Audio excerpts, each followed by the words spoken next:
Item ಯಾವುದೇ ಇರಲಿ try ಮಾಡಿ ಆಚಿ ಚಿಕನ್ ಮಸಾಲಾ.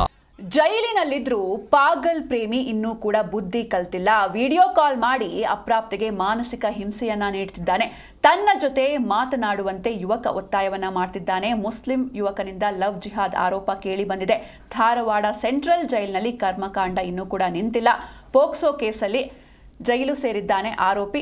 ಆದರೂ ಕೂಡ ಜೈಲಿಗೆ ಹೋದ್ರೂ ಬುದ್ಧಿ ಬಂದಿಲ್ಲ, ಅದನ್ನೇ ಮತ್ತೆ ಕಂಟಿನ್ಯೂ ಮಾಡ್ತಾ ಇದ್ದಾನೆ. ಹಾಗಾದ್ರೆ ಪೋಕ್ಸೋ ಆರೋಪಿ ಕೈಗೆ ಸ್ಮಾರ್ಟ್ ಫೋನ್, ಮೊಬೈಲ್ ಫೋನ್ ಸಿಕ್ಕಿದ್ದು ಹೇಗೆ ಅನ್ನೋದು ಸದ್ಯದ ಪ್ರಶ್ನೆ. ಅದೇ ಹುಡುಗಿ ವಿಚಾರವಾಗಿ ಈತ ಜೈಲಿಗೆ ಹೋಗಿದ್ದಾನೆ. ಆದರೂ ಕೂಡ ಇನ್ನೂ ಬುದ್ಧಿ ಬಂದಿಲ್ಲ. ಮತ್ತೆ ಅಲ್ಲಿಂದ ಆಕೆಗೆ ವಿಡಿಯೋ ಕಾಲ್ ಮಾಡಿ ಹಿಂಸೆಯನ್ನ ಕೊಡ್ತಾ ಇದ್ದಾನೆ.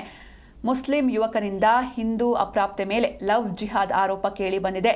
ಹಾಗೆ ಇನ್ನೊಂದು ಕಡೆ ಜೈಲುಗಳ ಕರ್ಮಕಾಂಡ ಇನ್ನೂ ನಿಂತಿಲ್ಲ.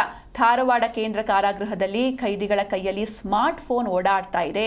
ಸ್ಮಾರ್ಟ್ ಫೋನ್ ಮೂಲಕ ಮತ್ತೆ ಯಾವ ವಿಚಾರಕ್ಕಾಗಿ ಜೈಲೊಳಗೆ ಹೋಗಿರ್ತಾರೋ, ಜೈಲೊಳಗೆ ಹೋಗಿ ಅಲ್ಲಿ ಪಶ್ಚಾತ್ತಾಪ ಪಡೋದು ಬಿಟ್ಟು ಮತ್ತೆ ಅದನ್ನೇ ಕಂಟಿನ್ಯೂ ಮಾಡ್ಕೊಂಡು ಹೋಗ್ತಾ ಇದ್ದಾರೆ. ಹೀಗಾಗಿ ಇವರ ಕೈಗೆ ಮೊಬೈಲ್ ಫೋನ್ ಸಿಗ್ತಿರೋದು ಹೇಗೆ ಅನ್ನೋದು ಸದ್ಯದ ಪ್ರಶ್ನೆ. ಪೋಕ್ಸೋ ಪ್ರಕರಣದಲ್ಲಿ ಜೈಲು ಸೇರಿರುವ ಆರೋಪಿಯಿಂದ ಸಂತ್ರಸ್ತೆಗೆ ಜೈಲಿನಿಂದಲೇ ವಿಡಿಯೋ ಕಾಲ್ ಮಾಡಿ ಕಿರುಕುಳವನ್ನು ನೀಡ್ತಿದ್ದಾನೆ ಎನ್ನುವಂತಹ ಆರೋಪಗಳು ಕೇಳಿ ಬಂದಿದೆ.